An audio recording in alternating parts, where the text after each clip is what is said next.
Alright, how's it going everybody? This is Patrick from Face the Music, and this is one of our free online sample lessons. Today we're going to talk about connecting the positions of the pentatonic scale. So obviously this video is for those of you that have already got your 5 pentatonic shapes under control. You've got them memorized, they're under your fingers, you can play them anywhere up and down the neck. You understand where the root notes are, whether you're thinking of them as a minor pentatonic or a major pentatonic. We're going to be dealing with them as a minor pentatonic in this example today. But you want to make sure that you understand both of the, how, if you alter the root note, it doesn't change the shape, but depending on which note you're designating as the root, it becomes either major or minor. So, what we're going to do today, we're going to play this in the key of A minor, so our first shape is going to be in second position. Alright, your root note is going to be on your pinky. Alright, so if I just run through that shape really quick. Okay.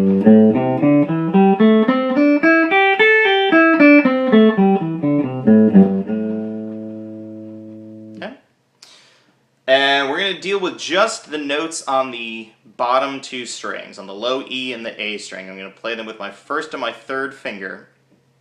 And the really important part of this, the part that you really want to understand, is the way the higher notes in one pattern become the lower notes in the next pattern. So that's what we're going to look at. We have the root note in this first shape. If I was just playing it back and forth, would be on my pinky. That exact same note is the root note on my first finger for that second shape. And this one's going to be played in 5th position. If I start from the exact same root note, 5th fret of the low E string,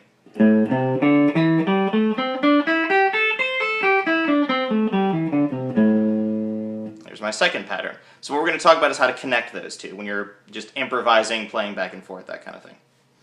So like I said, this lick, we're going to start on the low E string. And since I'm not playing the entire shape, I don't have to feel like I need to stick to that, prescribed fingering where it's my second and fourth finger on the outer strings. It's much more natural and comfortable to use your first and your third finger, so that's the way I'm going to do it. Alright, so we're starting on the A note, your A root, and I'm just going to play a little lick centered around that root note. Okay, my amp is breaking up on me, unfortunately, but we're going to power through. So there's that lick. Now, the 5th fret on the A string, this D note, I can play with my third finger if I'm going to stay using that first shape. However, I could also slide into that note on my first finger. Okay. And now, that puts me on the right finger and on the right fret for the second pattern. I can just pick that second shape up from that note, up from that D note, and then land on the octave of my, land on my root note right there on the 7th fret of the D string. Okay. So if I play that whole idea, starting in the first shape, and then instead of playing that note with my third finger, I'm instead going to slide on my first finger into that same note, finish off the lick and land on the root. Okay? Now it's that idea, the idea of sliding into one note from a different shape and being able to land on the right finger for the next pattern. That's the important thing. That's what we're going to use to connect all of these shapes as we go through it all. Okay? So I've got my second shape here in 5th position. The third shape is going to build on that same note that I landed on, the octave of the A, that root note, 7th fret of the D string. I'm going to build the third shape off of that same note.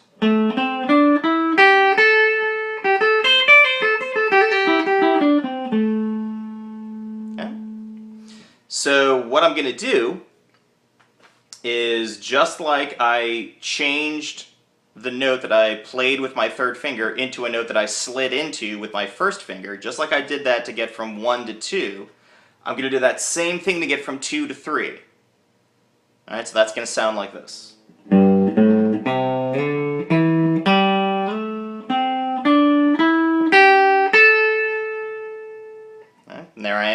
third shape. You can do the exact same thing in the opposite direction.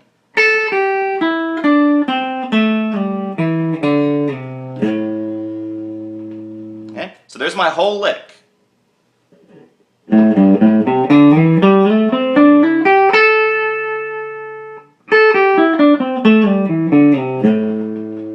So now I'm utilizing 3 patterns of the major, or not the major, the pentatonic scale. Major, it's minor in this case. But I'm just linking them all together. And what that does is it gives me not just one little fragment of the neck that I can play on. It gives me a span that goes between the 3rd fret and up here on the 10th fret.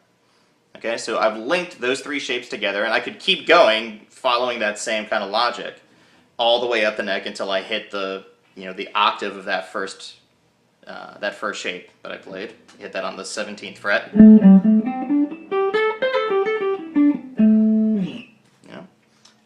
So this is a way that when you're improvising, it gets you out of staying locked into one place the entire time. And so we'll do that like one time close up and really slow so you can get a feel for what's happening and really see what I'm doing with my left hand. And again, we're just going to use that idea to connect all the shapes as we go through and really get into the, the meat of how to improvise. Once you've learned these patterns, then you have to turn around and figure out what exactly you're going to do with them. All right, so there you go. Just a quick little video on connecting the pentatonic scales. Here's that lick, close up, and we'll see you guys later.